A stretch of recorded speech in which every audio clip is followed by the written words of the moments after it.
यदि अ वा में मिलता है एन, क ख ग में मिलता है अ, वावुल के आने अथवा कंसोनेंट के आने से इसका कुछ लेना देना नहीं है। हिंदी के स्वर व्यंजन देखकर हम कैसे अंग्रेजी सीख सकते हैं और अंग्रेजी में कैसे ए और एन का प्रयोग किया जाता है।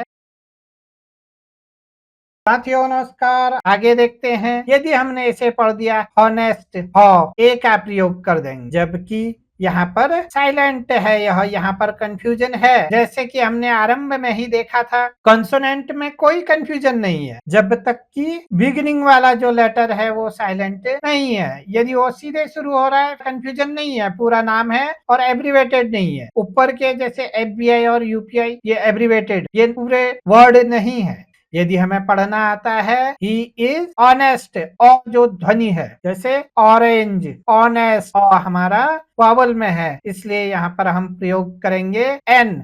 ही इज एन ऑनेस्ट बॉय। अब और आगे देखते हैं। यहाँ मैंने अंग्रेजी वाले सब हटा दिए, केवल हिंदी के स्वर व्यंजन देखकर अंग्रेजी में कैसे ए और एन का प्रयोग किया जाता है हम और आगे देखते हैं। साथियों, यदि आरंभिक स्तर पर ही गलती करते हैं देन यह आगे बढ़ता ही जाता है, हम भाषा को सही रूप में नहीं समझ पाते हैं। इस एपिसोड का उद्देश्य ही यह है कि आप में क्यूरियोसिटी, जिज्ञासा उत्पन्न हो, ताकि हम इन पर विचार कर सकें और बच्चों को कैसे इनको उच्चारित किया जाता है और कैसे इनका प्रयोग किया जाता है अच्छे से समझा सकें। आगे बढ़ते हैं। Green, unique hair colour. हमने क्या देखना है? यूनिक। सबसे पहला यूनिक बोलते समय यू, लेकिन यू भी कब बना? पहले हमारे मुंह से आ रहा है य, तो हम देखेंगे कहाँ? स्वर और व्यंजन में। कहाँ मिलेगा हमें यह?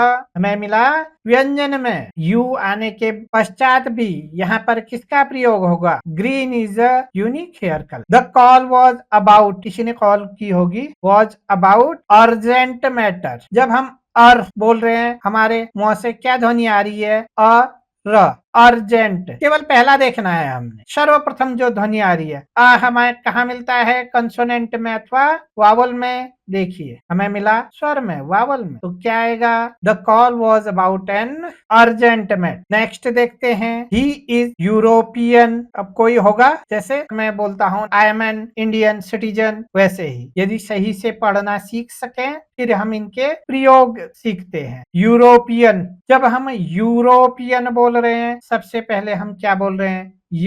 य कहाँ है? कॉन्सोनेंट में। यदि अ वा में मिलता है एन, क ख ग में मिलता है uh, he is a European. They came to, meeting हुई होगी, फिर डिस्कस हुआ और फाइनली हाँ ये ठीक है, सारे एग्री हो गए, तो उसे बोलते हैं हम दे केम टू एन अंडरस्टैंडिंग। अब जब हम अंडरस्टैंडिंग बोल रहे हैं, पहली ध्वनि क्या आ रही है? कहाँ मिलता है हमें? हिंदी स्वर में, वॉवल में मिलता है। यस, तो क्या आएगा? एन। अब आप ध्यान से देखिए, यहाँ यूनिक यू है, यहाँ भी यू है, यहाँ ई है और यहाँ भी यू है। यदि ए ई आई ओ यू के अनुसार हम देखें, सब जगह क्या आना चाहिए था? एन आना चाहिए था, लेकिन आया क्या? कहीं पर अ, कहीं पर एन। यही कारण है इनके ध्वनि रूप को अच्छे से हम नहीं समझ सके। कोई अंतर नहीं पड़ता, हम एमए करें अथवा बीए करें या 12वीं पास करके, हाई स्कूल पास करके कोई एग्जाम देने जाएं और हम यू को देखते ही जैसे ये पहला वाला आया, हम एन लगा के आ जाएंगे और हम अपने आप को पूरे मार्क्स भी दे देंगे। यू था ना, हमने एन लगा दिया और बाद में फिर हम स्वयं सोचते रहेंगे कि मैं तो ठीक करके आया था, मार्क्स कहाँ कट गए? मार्क्स यहीं पर कट जाता। जैसे तीसरा सेंटेंस देखिए आप, ई और यू आए हैं, यूरोपियन। यदि कोई बच्चा ई को देखते ही एन का प्रयोग करके आ गया, नंबर वो अपने आप को पूरे दे देगा, मैं तो पूरा सही करके आया हूँ, ए ई आई ओ यू के आगे तो एन लगता है, N A E I O you के आगे नहीं लगता है। जहां पर सर्वप्रथम वावल्स की ध्वनियां आती हैं वहां पर एन का प्रयोग होता है, और जहां कंसोनेंट अथवा व्यंजन की ध्वनि पहले आती है वहां ए का प्रयोग होता है। यदि यह कंफ्यूजन रहा, वह बच्चा भी बोलेगा एन लगा के आया था, फिर भी मेरे नंबर्स गलत काट दिए। यदि आपको सब यह पता है फिर भी अगर मार्क्स कट रहे हैं, वह एक अपवाद है, लेकिन यह करके आए और हमें स्वयं पता भी नहीं है, जीवन पर्यंत हम यह गलती ही आगे दोहराते ही जाए। और कॉम्प्लिकेटेड देखिए, जैसे यूएसए इज मेंबर, जैसे हमने एमए को पढ़ा जो एडवांस में बता रहा था आपको, वो सेंटेंसेस कभी कभी क्या होता है, एब्रीवेटेड होने के बाद भी एनएटीओ जिसे बोलते हैं, नॉर्थ अटलांटिक ट्रीटी ऑर्गेनाइजेशन, उत्तरी अटलांटिक संधि संगठन बोलते हैं, जिसमें यूएसए भी है, उसमें 30-32 देश हैं, वो बोलते हैं कोई भी हम पर हमला करेगा साथ में जाके हम लड़ाई करेंगे। संगठन का एक नाम है जिसको लिखा जाता है एनएटीओ। लेकिन जैसे हमने बीए और एमए पढ़ा, अब हम इसे ऐसे नहीं पढ़ते, यह हमें धीरे धीरे सीखना होता है। इसे हम एक शब्द के रूप में पढ़ते हैं, हम बोलते हैं नेटो।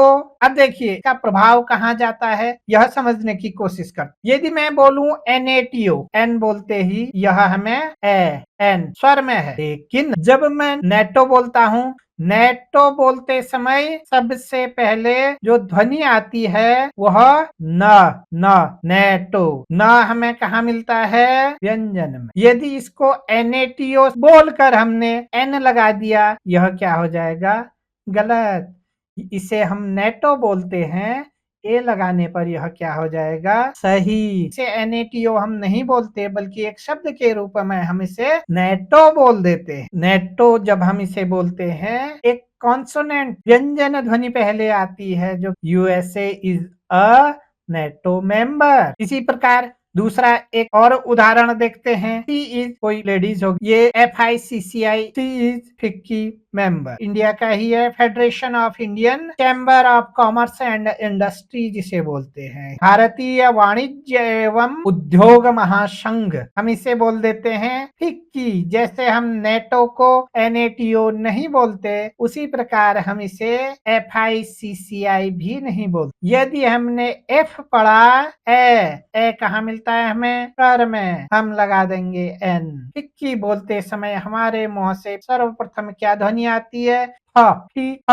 देखिए फ हमें मिलता है व्यंजन में, क्या होगा, सी इज अ फिक्की मेंबर, ना कि NFICCI मेंबर। साथियों, यह एपिसोड इसलिए बनाया गया है ताकि हम हिंदी में अंग्रेजी पढ़ने का महत्व समझ सकें, कितनी सरलता से हम हिंदी में अंग्रेजी सीख सकते हैं और इनके सही से हम प्रयोग भी कर सकते हैं। सीखना आसान होता है, लेकिन जिज्ञासा उत्पन्न करना कठिन है। मेरा उद्देश्य जिज्ञासा उत्पन्न करना पहले है, सीखने का तो आप सीख ही जाएंगे। एक बार सीखना शुरू कर दिया, आप सरलता से अपने बच्चों को सिखा सकते। लेकिन जिज्ञासा उत्पन्न कैसे हो, कैसे हम यह समझें कि हाँ यह भी तरीका है, अंग्रेजी ऐसे पढ़ी जा सकती है। वर्षों से जो करते आ रहे हैं वह सही तरीका नहीं है, ऐसा नहीं है, इस तरीके को कोई प्रयोग ही नहीं कर रहे। लेकिन ग्रामीण क्षेत्र में क्या इस प्रकार से पढ़ाई कराने में हम सफल हैं? यदि नहीं, क्यों नहीं? क्या सुधार की आवश्यकता नहीं है? और जल्दी से जल्दी है। याद रखने योग्य मुख्य बिंदु यह है, हिंदी में जितने स्वर व्यंजन देखे हैं लगभग वही स्वर व्यंजन अंग्रेजी में भी होते हैं। जैसे अंग्रेजी में BCD, जब हम BCD बोलते हैं, ब स ड ज पहले आते हैं और स्वर बाद में आते हैं। MA बोलते समय स्वर पहले आ रहा है, एम। लेकिन जैसे BA, ब पहले व्यंजन है, कंसोनेंट है, फिर स्वर आ रहा है बी बोलते समय। कुछ ऐसे शब्द जहाँ पर पहला ही लेटर साइलेंट होता है, जैसे ऑनेस्ट, यहाँ पर हमें रीडिंग की आवश्यकता है। और कुछ एडवांस लेवल जो की किताबों में होते हैं, इन्हें कैसे पढ़ा जाता है हमें सीखना होगा। जैसे ये बोले जाते हैं उसी रूप में ये प्रयोग किए जाते हैं। यद्यपि एब्रीवेटेड हैं ये, जैसे नेटो, फिक्की, चाहिए जो बड़े बच्चे हैं, नेटो, फिक्की जो इंटरनेशनल ऑर्गेनाइजेशन से होते हैं, बड़े बड़े नाम होते हैं, या जो नेशनल लेवल पर भी हमारे ऑर्गेनाइजेशन से हैं, ऐसे एब्रीवेटेड फॉर्म उनके हैं। उनको जिस रूप में बोला जाता है, सामान्य बोलचाल में वह प्रयोग में है, उसी रूप में हमें भी उन्हें यहाँ भी बोलना होता है। जैसे फिक्की, यदि फी बोल दिया मैंने, बोलना सही आ गया, अब यहाँ देखना है यूनिक, यूरोपियन, यूपीआई, सब जगह हमारे पास वावल है। यू केवल वावल को देखकर यह निर्धारित नहीं होता ए आएगा अथवा एन, जो ध्वनि वहां पर उससे निर्धारित होता है। ए का प्रयोग होगा अथवा एन का प्रयोग। कुछ ऐसे शब्द जैसे snow, snake, school, mother tongue influence के कारण यदि हम इसे स्नो, यहाँ पर हम गलती कर बैठेंगे। स्नो, स्नेक, स्कूल, हिंदी व्यंजन में वावल पहले नहीं आता। जैसे अणा, अणा नहीं अणा, क्योंकि सारे हिंदी के जितने भी व्यंजन हैं हमारे पहले स्वर अ के साथ क, ख, ग, घ, न, च, छ, ज, झ, य, ट, ण। इसलिए यदि आप इसको शनो बोल रहे हैं, अशुद्ध तो है लेकिन आपकी गलती नहीं होगी। शनो बोल रहे हैं, आप यहाँ पे श को देखते ही अ का प्रयोग कर देंगे। There is a snow mountain, there is a snow mountain, तो आया आ गया। लेकिन आपने ई बोल दिया तो अब आप कंफ्यूज हो जाएंगे। अब आप बोलेंगे there is an snow mountain, इसे भी हमने ध्यान में रखना है। साथियों, आज के एपिसोड में हमने यह देखा कितनी सरल अंग्रेजी हो जाती है यदि अंग्रेजी को हमने हिंदी में पढ़ना शुरू कर। आने वाले एपिसोड पर हम यह समझेंगे किन चीजों की हमें आवश्यकता होती है हिंदी में अंग्रेजी पढ़ने के लिए। कितनी हमें पेंसिल चाहिए, कितने कॉपी, कितनी देर हमें लिखना होता है, कितनी देर हमें पढ़ाई की प्रैक्टिस करनी होती है ताकि हम हिंदी में ही अंग्रेजी पढ़ना सीख सकें। और कितना सरल हो जाता है स्पेलिंग्स बनाना यदि हिंदी में हमने अंग्रेजी को पढ़ना सीख लिया, यह भी हम जानेंगे। हो सकता है आप यह सोचते होंगे लाइक करने अथवा नहीं करने से कोई ज्यादा अंतर नहीं पड़ता है, लेकिन आपका लाइक करने से ही मुझे भी पता लगता है। तो साथी हो जाने से पहले लाइक करना कभी भी ना भूलें। यदि अभी तक भी आपने लाइक और सब्सक्राइब नहीं किया तो लाइक और सब्सक्राइब जरूर करें और लोगों के साथ शेयर करना ना भूलें, जिसके लिए आपका हृदय से अभिनंदन किया जाता है। धन्यवाद।